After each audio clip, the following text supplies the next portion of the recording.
What is it that gives your life a sense of meaning and purpose? Because once you find that, it puts you in your power place. Say, if you know what your life work is, I encourage you to start working on it.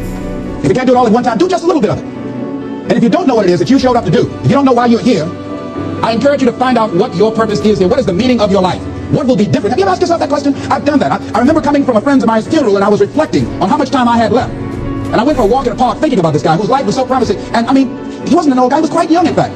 And I thought about all the things that he said he was going to do, and he never got a chance to do those things. And I started thinking about my own life and how much time I had left to do the things that I would like to do. And at that time, I wasn't sure what my life purpose was, what my life's work was.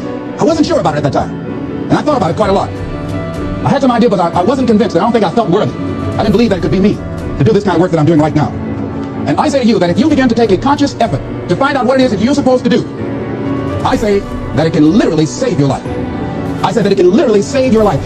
85% of the American public, according to recent studies, are going to jobs that they hate, working on jobs that do not challenge them. They get sick thinking about going. Because see, when you go to a job and you already know how far you can go, you can already see that proverbial glass ceiling. See, when you're going someplace and you already know how much you're going to make, you already know how far you can go, you're in a dead-end position. It erodes your self-esteem. It lowers your sense of yourself. It creates an inner turmoil. It creates an emptiness in you. So I say that your life is worth finding what it is that you're supposed to do. And I'm not saying quit your job. I'm saying find it and do just a little bit of it. Just start working at it just a little bit, but do find out what your work is and hold on to it and don't let your dream go. Don't let it go. See, and here's something else I want you to begin to look at. Why is it that most people don't pursue their dreams or don't do better than what they're doing if they're capable of doing it? I think that many of us don't go the next step because we don't know what to do yet.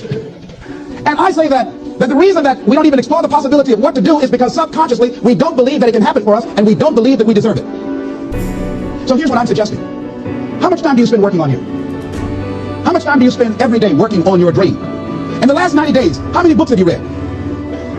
In the last year, what new skill or knowledge have you acquired? What kind of investment have you made in you? So I'm saying that as you begin to look at where you want to go, if you want to make it today, and things are changing so fast you have to literally run to stand still, I'm saying that you've got to make some conscious effort to begin to work to develop you. Here's something else. Most people are not living their dreams because of fear, ladies and gentlemen. Most people are not living their dreams because of fear, ladies and gentlemen. Fear, limited vision, and lack of self-esteem is what keep most people doing things they don't want to do. The same reason that people stay in relationships where they're abused or they're unhappy or it's unfulfilling. They can't see themselves beyond that relationship. They can't see themselves enjoying life without that person. They think that this is all that they can do. The same reason that people get stuck at a certain level in life. They can't see things being better for them. And they think that this is it and this is all they deserve. This is all they've ever seen. It's been passed on to them. And they think that this is it for them. Oh no. I was looking at what Dr. Blanton, Smiley Blanton, who was a colleague of Dr. Norman Vincent Peale, what he said about fear. He said fear is the most subtle and destructive of all human diseases. Ladies and gentlemen, fear kills dreams. Fear kills hope. Fear put people in the hospital. Fear can aid you. Fear, ladies and gentlemen, can hold you back from doing something that you know within yourself that you're capable of doing, but it will paralyze you. And it seems like you're in a hypnotic spell. And I ask you a question, what is the benefit? What's the benefit of allowing fear to hold you back? What's the benefit of giving up on yourself, of not stepping out on life and taking life on? What is the benefit for you? What's the plus in that? It's one of the things I had to ask myself. So I didn't want to make any mistakes. I wanted everybody to like me. I wanted to be perfect the first time I did something.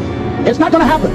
You're going to make some mistakes. You're going to hurt some folks' feelings. You're going to create some enemies. Whenever you decide that you want to begin to take life on, you've got to ask yourself, how long am I going to allow this to hold me back? I like what Zig Ziglar says. He said, fear is false evidence appearing real. That is an illusion that we create in our mind. It is a state of mind that can be changed. So let's look at how we can begin to take some steps to restructure that fear, to begin to expand our visions of ourselves, to begin to increase our self-esteem. Webster said that self-esteem means confidence and satisfaction in oneself. Look at your life right now. Whatever you've done up to this point in time, your life is working.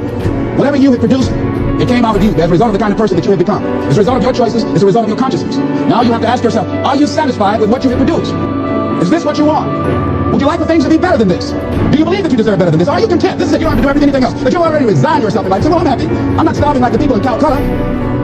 Are you allowing yourself to get off the hook like that? Or do you believe somewhere in the back of your mind or in your heart that there's some other great work for you to do? There's something else that life has for you. And that's why you're here. How do we handle this fear factor? How do we increase our self-esteem? You have to begin to fortify yourself. How do we do that? I believe that you have to begin to consciously monitor your inner conversation and start talking to yourself. Start building yourself up. Sometimes the only good things you will hear about you are the things that you say to you. So I'm saying learn to be your own booster. Start building yourself up. Start encouraging yourself. Start saying, I can do this. I can make this happen. When I started thinking about becoming a speaker, I said, yes, I can do this. I can make this happen. When I started trying to convince myself I can be a businessman after flopping and failing and losing thousands of dollars and feeling stupid and dumb and having people take advantage of me because of what I didn't know, I had to talk to myself because people were saying to me that I was dumb. And somewhere in the back of my mind, I was saying, you're right, look at what I've done. I had to say, no, that says, hey, come on, man, get yourself together.